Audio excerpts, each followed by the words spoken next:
किस तरह की स्थितियां हैं, आज आपको हुकूमत में समझाएंगे।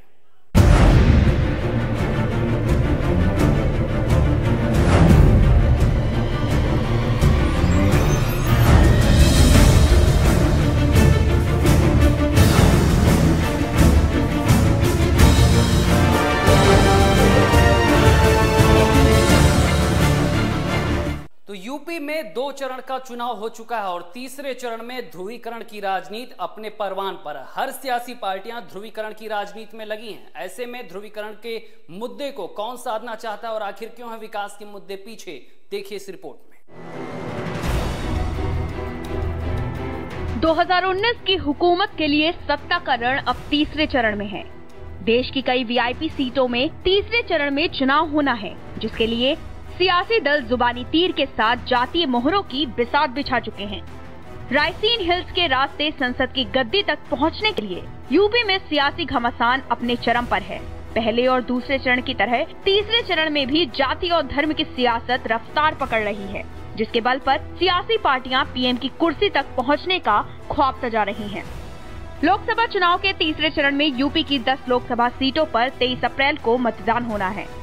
इस चरण में समाजवादी पार्टी के साथ साथ मुलायम सिंह यादव और उनके कुनबे को सियासी इम्तिहान से गुजरना है। सूबे की जिन 10 लोकसभा सीटों पर चुनाव होने हैं, वहां गठबंधन के तहत 9 सीटों पर सपा मैदान में है और महज 1 सीट पर बीएसपी चुनाव लड़ रही है। इस चरण में पूरी तरह से अखिलेश यादव बनाम नरेंद्र मोदी के बीच राजनीतिक लड़ाई लड़ी जा रही है, जिसका फैसला जनता को करना है। तीसरे चरण में उत्तर प्रदेश की मुरादाबाद, रामपुर, संभल, फिरोजाबाद, मैनपुरी, एटा, बदायूं, आंवला, बरेली और पीलीभीत सीट पर वोट डाले जाएंगे, जिसके लिए सियासी दलों के नेता अपना सब कुछ झोंक रहे हैं। सियासी दल जातीय समीकरण को साधने के साथ धर्म की सियासत को चुनावी मुद्दा बनाकर सत्ता की कुर्सी पर फतेह पाने में जुटे हैं। लोकसभा चुनाव के तीसरे चरण के रण में गठबंधन की मजबूती के साथ पारिवारिक रिश्तों की परख भी होगी। मुलायम सिंह यादव, संतोष गंगवार, आजम खान, जयाप्रदा, वरुण गांधी, शफीकुर रहमान व शिवपाल यादव जैसे दिग्गजों का इस चरण में इम्तिहान होना है।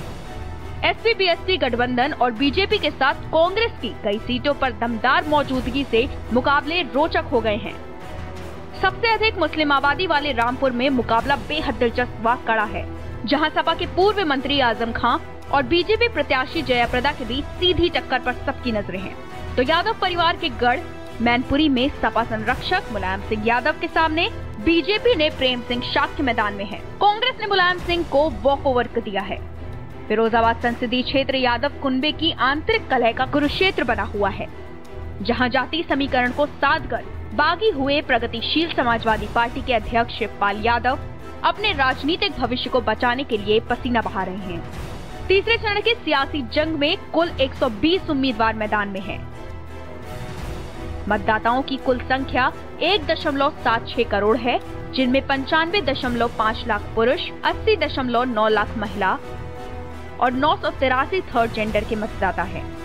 18 से 19 साल की उम्र वाले 2,98,619 मतदाता हैं, तो वहीं 80 साल से अधिक के मतदाताओं की संख्या 2,99,871 है, जो कांग्रेस, बीजेपी और गठबंधन उम्मीदवारों के भाग्य का फैसला करेंगे, जिसके लिए सियासी पार्टियां जोर कस रही हैं। जाति समीकरण से हटकर नेता अब ध्रुवीकरण की बिसात पर जीत का परचम बुलंद करने का ख्वाब देख रहे हैं।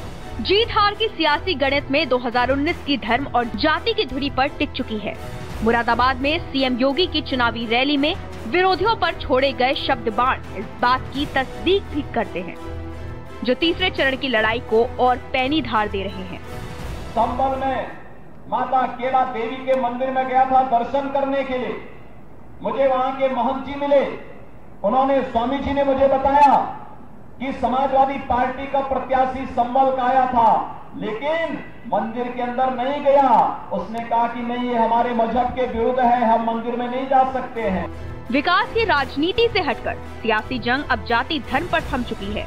10 सीटों पर होने वाले तीसरे चरण के संग्राम में किसकी शह और किसकी मात होगी, यह अब आने वाली 23 अप्रैल की तारीख तय करेगी। ब्यूरो रिपोर्ट, भारत समाचार।